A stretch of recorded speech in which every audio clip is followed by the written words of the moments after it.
Продолжаем говорить о главном и, похоже, бесконечном в нынешнюю эпоху сюжете – о блокировках в российском интернете.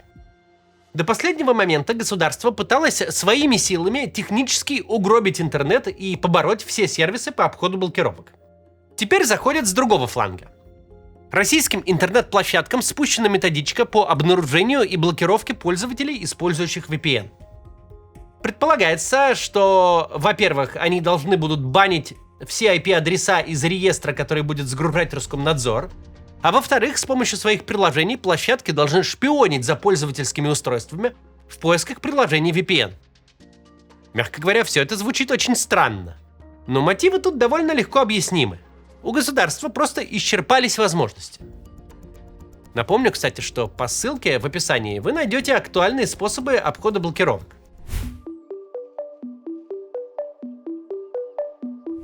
Понятно, в чем заключается проблема с ограничениями. С одной стороны, явно принято политическое решение угробить интернет. Эпоха колебаний по этому поводу подошла к концу. Интернет теперь это враг. И никакие экономические бенефиты, которые он приносит, не идут в сравнение с исходящими от него угрозами власти. С другой стороны, такие эксперименты в подобном масштабе никто пока не проворачивал. Никто не пытался строить великий фаервол поверх существующего, гигантского и очень развитого интернета в огромной и технологически очень зависимой стране. Китай тут не ориентир. Во-первых, Китай строил обособленную сеть с тех пор, когда в интернете сидели только несколько тысяч энтузиастов. Во-вторых, российские ограничения уже сравнялись с китайскими. В последнем рейтинге свободы интернета они набрали одинаковое число баллов. Не существует простого и дешевого решения для столь масштабных блокировок или для борьбы с VPN, когда VPN на самых разных технологиях от самых разных поставщиков используют десятки миллионов граждан. Когда мы читаем про использование нейросетей для глубокого анализа трафика, надо же понимать, что использование таких технологий на больших объемах данных – это утопия. Какие же вычислительные мощности должны быть, чтобы нейросети разбирали каждый пакет, выжимая решение? Вот это трафик Телеграма, а вот это очередной хитрый VPN. И это при том, что VPN с каждым днем становится все хитрее. Государство в очередной раз столкнулось с тем, что политическое решение, каким бы свирепым оно ни было, его еще надо как-то реализовать технически. Мало стукнуть кулаком по столу и потребовать голову змея Горыныча. Нужно этого Горыныча еще найти, затем отделить от его туловища голову, а он существо агрессивное, хитрое и хочет жить. Столкнувшись с тем, что амбиции есть, а сил не очень, государство пошло привычным и давно отработанным путем. Пошло вешать свои проблемы на других. Теперь крупнейшие российские площадки должны самостоятельно отрезать себе ногу. Они должны выявлять VPN-трафик и блокировать пользователей. Кажется, сложно придумать более восхитительную идею, чем повесить на площадке функцию ограничения их же посещаемости. Но бюрократическая логика тут очевидна.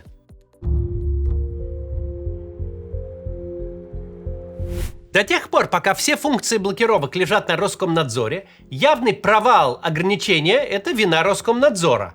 А где Роскомнадзор, там Минцифры. А где Минцифры, там правительство.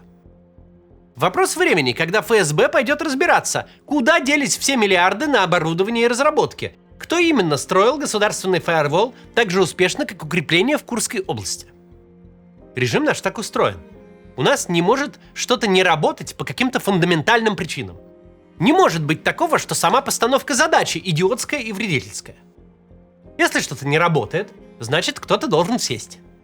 Если что-то не работает слишком явно и слишком долго, то должно сесть людей побольше. Киев за 3 дня не сработал, значит, через 3 года от Минобороны останутся рожки да ножки. Та же судьба с течением времени коснется всех, кто провалил захват интернета. Сейчас поговорим об этом подробнее, но сначала небольшая реклама. Посмотрите, пожалуйста. Если верить заявлениям, за 2025 год в России заблокировали более миллиона ресурсов и свыше 250 VPN-сервисов, а также несколько VPN-протоколов. Среди недоступных ресурсов есть и популярные мессенджеры. А при отключениях мобильного интернета работает и вовсе лишь несколько сервисов из белого списка. Чтобы сохранить свое право на свободный интернет, поставьте VPN, который быстро адаптируется к ограничениям, в том числе к тем же белым спискам, например, Blank VPN. Он стабильно работает в России уже 8 лет и разрабатывает технологии обхода новых блокировок одним из первых на рынке. Сейчас у сервиса действует очень выгодное предложение. Вы можете подключить Blank VPN со скидкой до 66% с полным безлимитом по устройствам и трафику. А еще сервис дает 30 дней, чтобы вы могли решить, пользоваться дальше или вернуть деньги, если сервис вам не понравится. Еще одно преимущество – подпиской можно делиться с семьей и друзьями. Это гораздо выгоднее, чем покупать каждому отдельно. При этом Blank VPN не ограничивает своих пользователей в трафике. География подключения 50 локаций. Сервис работает только на выделенных серверах, не записывает и не хранит логи. Серверы работают на скорости до 10 гигабит в секунду. С такой скоростью можно спокойно смотреть YouTube хоть в 8К качестве, одновременно играть и стримить. У Blank VPN также есть удобные приложения для iOS, macOS и Android. Подключиться можно буквально в один клик. Поддержка у них круглосуточная и отвечает меньше, чем за 2 минуты. Если ваш VPN-сервис плохо справляется с блокировками и вы хотите попробовать альтернативный VPN, сейчас самое время это сделать, пока действует акция. Переходите по ссылке в описании или QR-коду на экране, используйте промокод CATS, чтобы подписка стала до 66% выгодней. Всего от 2,5 евро в месяц. Оплатить сервис можно российской картой. Устанавливайте себе надежный VPN-сервис, которому можно доверять. Продолжим. Мы говорили о том, что режим наш устроен так. Если что-то не работает, значит кто-то должен сесть. А интернет — это не прикол вовсе. Не фантазии о строительстве самолетов. Не какая-то государственная блажь, которую объявляют, значит, вот что будет она, выделяют дохренелиард, а потом навсегда забывают. Блокировки — это политическая задача по выживаемости режима. А с тех пор, как грохнули Айталу, это еще и задача физической выживаемости Владимира Путина. Если с ней кто-то не справляется, то он не милый сердцу жулик, а враг, и будет справляться с шитьем варежек за Уралом, если повезет. А если не повезет, то его найдут на парковке с пулей в башке. Вопрос не в том, получится ли добиться блокировочной идиллии, а в том, кто окажется виноват, когда не получится. Спецназ ФСБ может приехать в Минцифры, а может и в Яндекс. И Минцифры жестко заинтересованы в том, чтобы это был Яндекс, Озон или Wildberries. Не так важно, какая именно площадка. Провал блокировок будет вызван не тем, что Роскомнадзор провалился, а тем, что бизнес отказывается помогать государству в важнейшей государственной задаче. Теперь это проблема бизнеса. Минцифры же сделала все от себя зависящее. Выпустила распоряжение выявлять, искать и блокировать VPN. Мы, мол, как государство, свою задачу выполнили, распорядились, уведомили и обязали. Не сидим сложа руки мы. Мы поработали. Как площадки будут технически выполнять наши требования, это уже их собачье дело. Таксопарки же никто не спрашивает, где они изыщут средства на замену китайских машин из Китая на китайские машины из Подмосковья. У государства все просто. Локализуйте такси. На какие шиши и как вообще? Как им кверху? Работа государства — закон принять. Задача коммерсов — как-то выжить. То же самое и с ограничениями. Есть задача — сделать существование людей с VPN невыносимым в России. Да, их очень много. Да, не существует способа выявить VPN, кроме как банить всех просто за любой иностранный IP-адрес, включая белорусские и казахские. Нет никакого толка в списке известных Роскомнадзору IP-адресов VPN, которые будут загружаться провайдером. Сотни поставщиков VPN каждый день заводят новые серверы, каждый день берут новые адреса пачками по всему миру. Угнаться за ними невозможно. Шпионить с помощью приложений за устройством пользователя, искать там установленный VPN — это вообще технический нонсенс. Это точно не будет работать с VPN, которые установлены вне смартфона, например, на роутере. Но те, что устанавливаются на телефон, уже завтра научатся маскироваться. Эта война проигранная еще до ее начала. Реальный способ борьбы с VPN – бан всего зарубежного трафика. Человек едет в Турцию, заходит в Яндекс и получает бан за использование VPN. Перебанить просто всех и закрыть лавочку. Интернет так устроен, что это единственный рабочий способ. Но характерно, что это все теперь проблема индейцев. Шерифа в лице ответственных государственных органов выполнимость поставленных задач не волнует. Насколько реально коммерческим площадкам воевать с собственными пользователями, их руководители потом следователю будут рассказывать.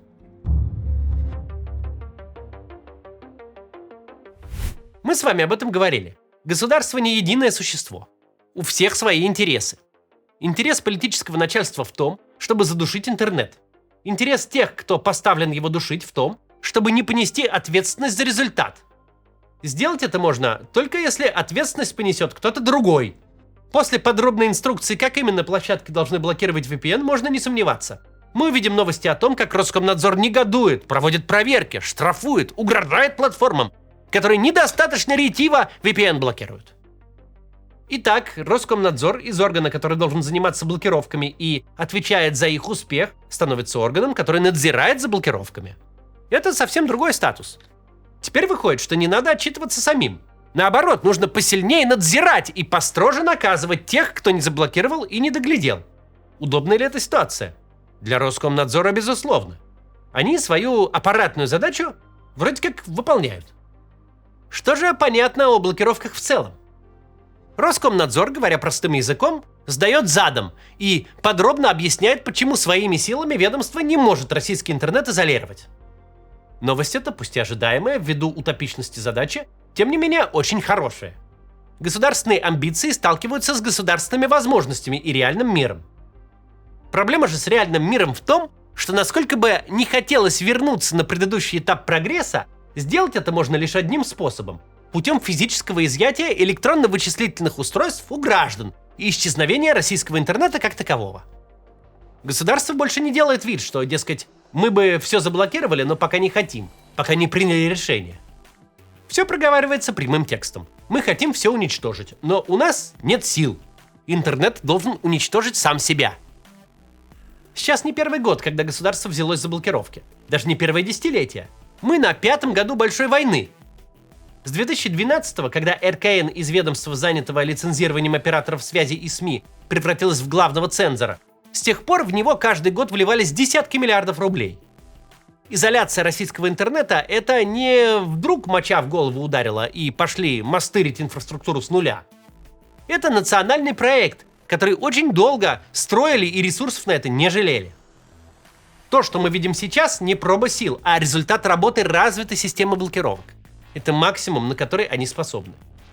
Надо признать, интернет в России удалось испоганить достаточно. Не будем недооценивать этих товарищей.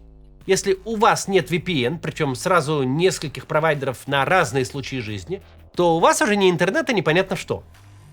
Чтобы пользоваться интернетом относительно нормально, нужно не только тратить деньги, но и предпринимать некоторые усилия. Ведь каждый день блокируется что-то новенькое, а прежние операторы VPN не всегда вовремя успевают с обновлениями. Теперь еще и площадки должны как-то изображать активную деятельность. Понятно, что они будут саботировать требования РКН как смогут. Но тем не менее, это разрушение российского интернета как среды, где можно заниматься какой-то осмысленной коммерческой деятельностью. Государство наносит вред, причем делает это умышленно. Но нужно понимать, и сейчас это хорошо заметно, что даже у погромных усилий государства есть пределы – технологические, финансовые и кадровые. Когда та часть государства, которая отвечает за погромы, пытается переложить ответственность на кого-то другого, становится очевидно, что пределы достигнуты. Дальше уже будут внутренние разборки, которые к функционированию интернета отношения не имеют. Кто виноват и кто за это сядет. В поисках виноватых и посадках возможности российского государства действительно широки. Но ими нельзя компенсировать исчерпание возможностей технических. Да, начальство будет требовать с Минцифры, Минцифры будет пинать Роскомнадзор, Роскомнадзор будет кошмарить площадки. ФСБ придет за всеми, кто под руку подвернется. На возможности граждан обходить блокировки с VPN это не повлияет никак. Конечно же, руководители IT-компаний находятся тут в максимально ужасной позиции. С одной стороны, государство недвусмысленно говорит: шпионьте за пользователями, а когда у вас закономерно ничего не получится, мы вас посадим, а бизнес отберем. Никак иначе это не читается. С другой, если начать эти требования выполнять, то это путь к потере бизнеса и попаданию под санкции одновременно. Нет хорошего варианта для бизнеса и для собственной безопасности – шпионить за пользователями на благо государства. Единственный вариант выживания для них в таких условиях – это изо всех сил проявлять лояльность с одной стороны и сочетать это с полным саботажем с другой. Послушно кивать начальству гривой, проявлять видимое рвение и ничего реального не предпринимать. Неоднозначно безопасный, но хоть какой-то путь. Однозначно безопасный путь – смириться с тем, что бизнеса никакого толком не будет, и уехать себе хоть в Дубай, хоть в Европу. Благо, никто пока не под санкциями. До завтра.